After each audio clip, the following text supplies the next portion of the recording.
aguterera icyagahinda agiriye neza abakene muhorana n'abiteka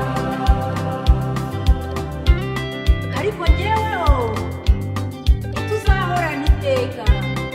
ariko njyeweho ntituzahorana iteka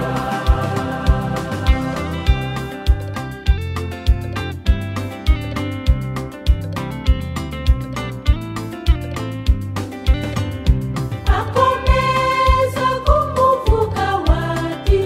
uyu mugore akoze uko ashoboye ndababwira ukuri yuko ubu butumwa buzavugirwa hose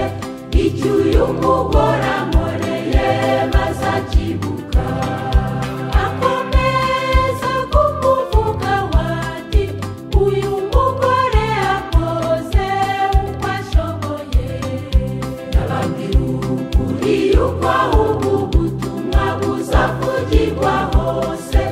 icyo uyu mugore ankoreye bazakibuka torero ry'Imana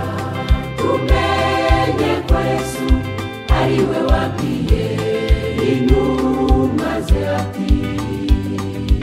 uzanywesha umwe muri aba bato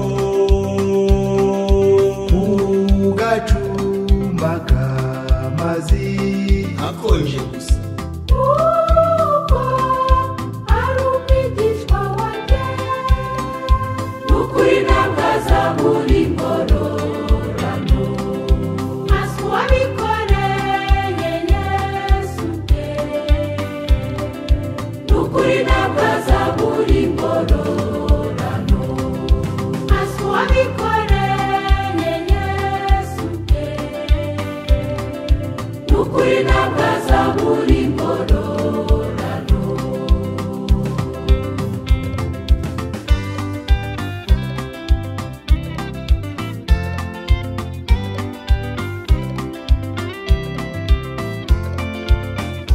bene data twibukire ijambo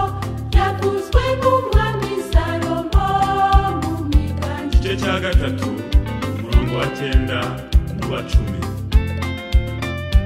uharisha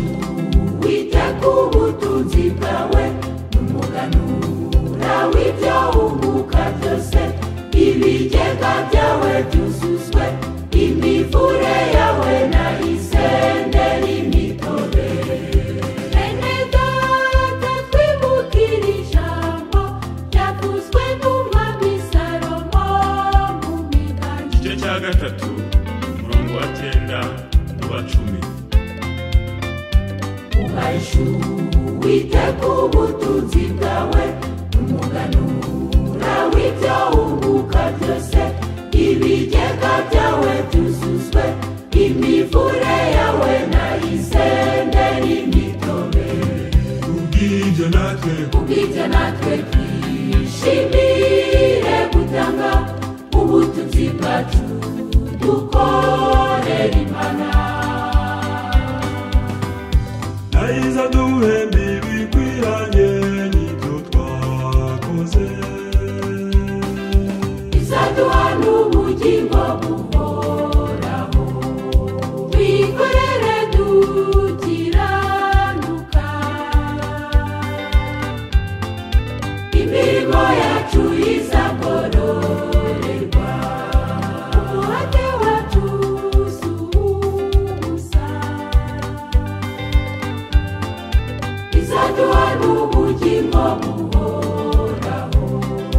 twikorere dukiranuka imirimo yacu izagororerwa umuhate wacu si ubusa izaduha n'ubugingo